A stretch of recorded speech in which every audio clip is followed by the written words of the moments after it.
সন্দেশখালীর ধামাখালীতে অস্থায়ী শিবির খুললেন সিবিআইয়ের আধিকারিকেরা। গত কয়েকদিন ধরে সন্দেশখালীর বিভিন্ন জায়গায় জমি সংক্রান্ত বিষয় সহ বিভিন্ন ঘটনার তদন্ত শুরু করেছে সিবিআইয়ের আধিকারিকেরা। কলকাতা হাইকোর্টের নির্দেশে তারা তদন্ত শুরু করেছে।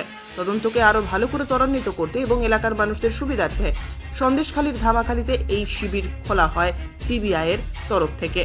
শিবিরের পাশাপাশি সিবিআইয়ের আধিকারিকেরা এখানে বিশ্রাম নেবেন সারাদিন তদন্তের পর, এমনটাই জানা গিয়েছে সিবিআই সূত্রে।